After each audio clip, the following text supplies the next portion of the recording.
Hi my love, I'm Shantae. Welcome to my channel where I talk all things self-evolution. Today we're going to be talking about the subconscious, the system, and the self you haven't met yet. One of the most crucial things that you can ever understand is that you are not your programming. What if I told you that 95% of your personality, the way you think, the way you speak, the way you dream, desire, react, it isn't actually you.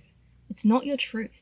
It's your programming. And unless you've questioned the system that shapes your identity, you're likely performing a version of yourself that was constructed as opposed to chosen. And that's not because you are unaware. That's because your identity was wired into you before you even had the language to start shaping it. Childhood dynamics, social rewards, cultural expectations, all filtered through the lens of a developing nervous system. A nervous system that just wants to be safe, included, and understood. And the result of all of this is a personality that works, but doesn't necessarily belong to you. What I mean when I say this is your personality is essentially a survival adaptation. Think about it, personality is not a mirror of your essence. It's a functional adaptation to your environment. You weren't born shy or overly responsible or overly emotional. Those are trained responses, installed over time through repetition, reinforcement, regulation. Your brain's number one goal is to keep you safe and efficient.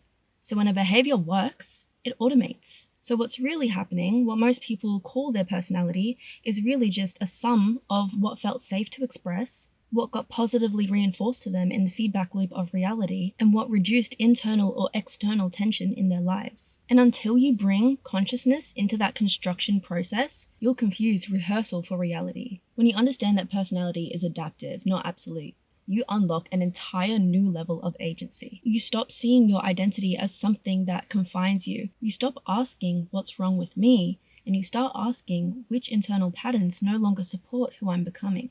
That difference is everything when it comes to inner work. So I want you to pause and ask yourself, what traits have you adapted that may very well be survival strategies that served you in a previous chapter?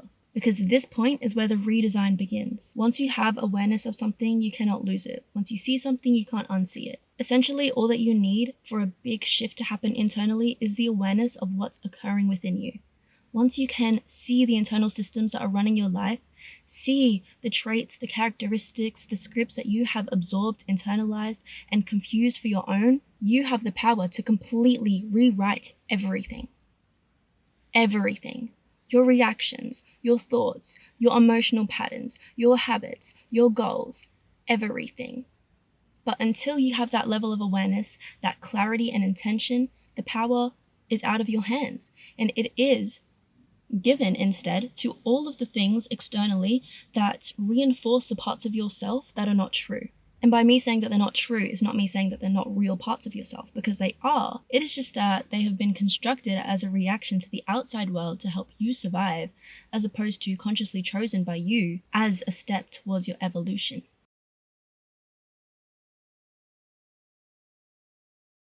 Let's bring in the biology. Your brain builds identity through pattern recognition and predictive modeling. It scans everything for input, tracks what leads to the desired outcomes you want, and then encodes these behaviors into your default mode network. This is the part of your brain who is responsible for, this is who I am. The more often you act a certain way, especially if there's emotion or meaning involved, the more your brain locks it in as your identity. Hebb's law says neurons that fire together wire together. So every single time you repeat a thought, a role, or a reaction, you are reinforcing a neural identity loop. A circuit in your brain that tells you, this is who I am, this is who I choose to be. Over time, you stop choosing your behaviors and you start defaulting to them. Not exactly because they're aligned to you, but because they're familiar. And the brain, it mistakes familiar for true. So if you've repeated self-doubt, people-pleasing, fear, hypervigilance, that then becomes the I that you think is you. But it's not you.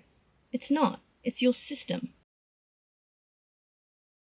Now layer this with societal coding. We have family systems, gender expectations, cultural conditioning, schooling, spirituality. All of them send you messages, implicitly or explicitly. This is how we learn to operate in society. You shapeshift, you amplify what keeps you liked, you shrink what causes discomfort. You start to internalize entire rule sets for being seen, respected, desirable, good. Over time, it's really easy to forget what was authentic and lose our sense of authenticity because we are so used to being caught up in strategically performing for the validation of others. That's not authenticity. That's perception management disguised as personality. And if you've never audited your system, you're probably not being yourself. You're probably being your trained self. That's what I like to call it.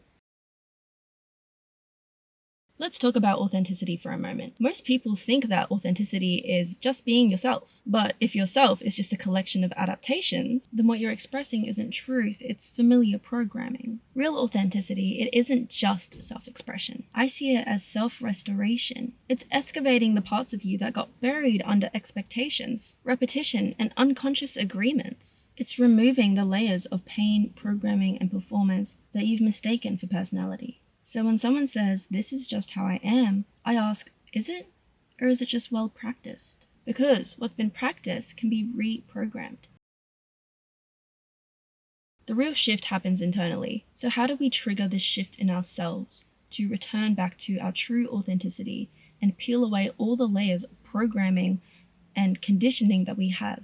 Stop asking yourself, what do I want to change about myself? And start asking, who built this version of me in the first place? Once you have the awareness necessary to see all of your patterns and programming, you can move on to the inner work that deconstructs the system, the inner system that trained you to see your own personality as fixed.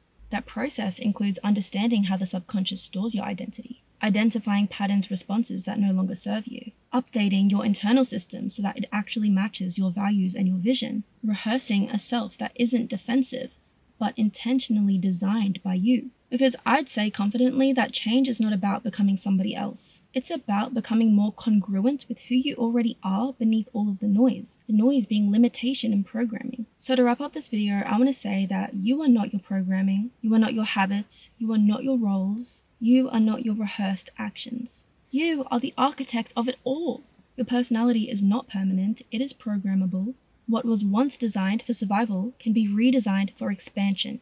If this is hitting something deep and you're realizing just how much of your personality is wired into you and is actually just a pattern, this is the exact work that I walk you through in the 25-day Best Self Blueprint. It's not surface level work at all, quite the opposite actually. It's about rewriting the core framework that shapes how you think, how you feel, act, and show up from the inside out. It effectively helps you understand and identify your patterns, redesign your self-concept entirely, rewire your subconscious defaults and your belief systems, and step into the next version of you with clarity, congruence, and a plan. If you're ready to stop performing and start becoming, the link's in the description. You already know it's time. I also have an entire self-work studio on my website, www.lovefromtay.com. It includes journals, workbooks, meditations, all designed to support you through your growth and evolution. And I just dropped a new workbook called Subconscious Script Erasure Protocol, and it aligns perfectly with what we're talking about today. Inside, you get to explore and deconstruct all of your subconscious scripts, the difference between living with all of these subconscious scripts still floating around your mind, compared to removing all of them and sitting deeply with who you are on all levels, who you've been, who you want to be. That sort of practice, it changes you forever. I just want to put this in perspective for you. If you start to learn how to master your programming today, within the next 5 years, who knows what sort of things you will be training your body and your mind to do. Who knows what will be birthed through this world because of your work. The levels of magnetism, love, truth, depth that you will radiate. These are the type of energies and frequencies that genuinely change the world in seen and unseen ways. So don't take this lightly at all. With all of that being said, thank you so much for spending some time with me today. I really hope that you do check out these resources because it is so important that we ground what we've learnt into our lives. If you want more content and resources from me, check out my socials, Love From Tay on TikTok and Instagram. I will see you in the next video. And you better have more clarity on your scripts, on your patterns and your programming by the next time we meet again. Because you and me, we are conscious creators of our reality. You and me, locked in twin, and we're doing this together. I love you, and I'll see you in the next video. Mwah. Mwah, mwah, mwah, mwah. I love you, I love you, I love you.